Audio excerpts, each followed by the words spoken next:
بسم الله الرحمن الرحيم. إخوتي الكرام، أخواتي الكريمات، أهلا وسهلا بكم في النقطة الصحفية اليومية حول جائحة كوفيد في بلادنا.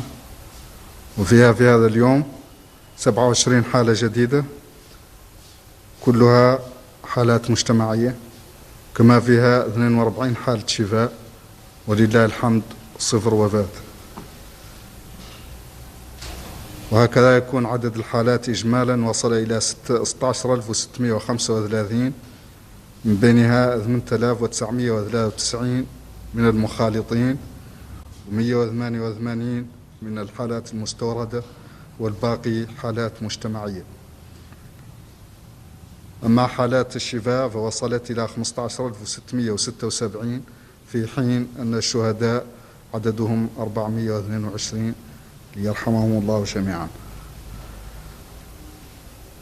الحالات النشطة لهذا اليوم 537، منها 465 بدون أعراض، 45 بأعراض خفيفة، و27 لديهم حالة حرجة. وتتوزع الحالات الجديدة على النحو التالي: حالة واحدة في كل من نعمة وولاته وبومديد وكنكوصة وكيهيدي وواد الناقد، حالتان في بوتيليميت، 6 في نواذيبو، 9 في تفرغ زينة، حالة في دار النعيم، 2 في تيارت، وحالة واحدة في توجوني. الفحوصات التي تم إجراؤها في آخر 24 ساعة كانت 805، منها 760 للتشخيص، وتتوزع ما بين 363 من الفحوص السريعة و397 من فحوص PCR. وتتوزع على النحو التالي: بين الولايات 59 في الحوض الشرقي، 11 في الغربي، 35 في العصابة، 20 في غورغول، 73 في البراكنة، 26 في ترارزة، 4 في أدرار، 23 في نواذيبو، 4 في تقانة، 13 في قديماقة، 6 في تير الزمور، 92 في إنشيري، 408 في نواكشوط الغربية، 18 في الشمالية، و13 في نواكشوط الجنوبية. هكذا يكون عدد الفحوص منذ بداية الجائحة 189,069، منها 162,338 للتشخيص، تتوزع ما بين 124,418 من الفحوص السريعة و37,920 من فحوص PCR.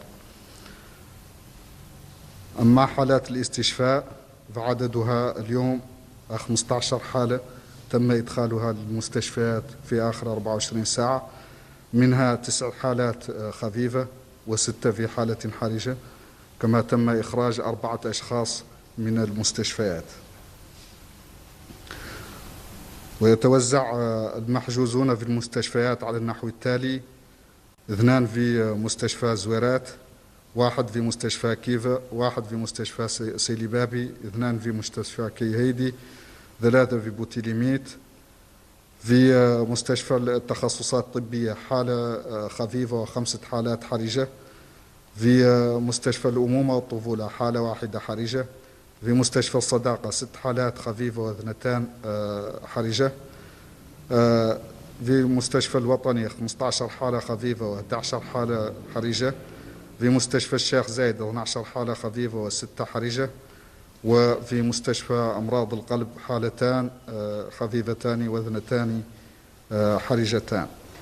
وهكذا يكون إجمالي الأشخاص المحجوزين اليوم في المستشفيات 72، من بينهم 27 لديهم حالة حرجة، ليشفي الله الجميع. وهكذا يكون عدد الحالات الاستشفاء منذ بداية الجائحة وصل إلى 2062، منها 1708 كانت لديهم حالة خفيفة، و354 بحالات حرجة، وتم إخراج حتى اليوم 1614 شخص من الاستشفاء. Chers citoyens, la situation de la pandémie du Covid dans notre pays est marquée ce jour par 27 nouveaux cas, tous des cas communautaires, ainsi que 42 cas de guérison. Et alhamdulillah, nous n'avons pas enregistré de décès au cours des dernières 24 heures. Ainsi, le nombre total de cas a atteint 16 635 depuis le début de la pandémie, dont 8 993 de contact et 188 cas importés et le reste des cas communautaires. Le nombre de guérisons a lui atteint 15 676 et les décès, on en a enregistré 422. Les cas actifs ce jour sont au nombre de 537, dont 465 sans signe, 45 avec des signes légers et 27 en situation grave. Les nouveaux cas se répartissent comme suit entre les Muqata'a. En Nema, un cas, à Walata 1 cas à Boundeid, 1 à Kankossa, 1 à Kayedi, 2 à Boutilimit, 1 à Ouadnaga, 6 à Nouadhibou, 9 à Tavraghzena, 1 cas à Dar Naïm, 2 à Tayarit et 1 cas à Toujounim. Les tests effectués au cours des dernières 24 heures sont au nombre de 805, dont 760 de diagnostics, répartis entre 363 tests rapides et 397 tests de PCR. Et ils se répartissent ainsi qu'il suit entre les régions: 59 au Houd Sharqi, 11 à Al-Gharbi, 35 à Nasaba, 20 au Gorgol, 73 au Brakna, 26 au Trarzak, 23 à Nouadhibou, 4 au Tagan, 13 au Guidimaka, 6 à Tirzomour, 92 à Ninchiri, 408 à Nouakchott-Ouest, 18 à Nouakchott-Nord et 13 à Nouakchott-Sud. Ainsi, le total de tests effectués depuis le début de la pandémie est de 189 069, dont 162 338 de tests de diagnostic répartis entre 124 418 tests rapides et 37 920 tests de PCR. Quant à l'hospitalisation, on a interné au cours des dernières 24 heures 15 personnes, dont 9 en situation légère et 6 en situation grave. Et on a sorti 4 malades qui étaient en hospitalisation. Les hospitalisés se répartissent comme suit dans les structures hospitalières: 2 à l'hôpital de Zouéret, 1 à Kifa, 1 à Selibabi, 2 à Kayedi, 3 à Boutilimit, 1 cas simple au centre hospitalier des spécialités avec 5 graves, au centre hospitalier mère-enfant 1 cas grave, au centre hospitalier de l'Amitié 6 cas simples et 2 graves, au centre hospitalier national 15 cas simples et 11 graves, au centre hospitalier Cheikh Zayed 12 cas simples et 6 graves, au centre national de cardiologie 2 malades simples et 2 en situation grave. Ainsi, le total de malades hospitalisés ce jour est de 72, dont 27 en situation grave.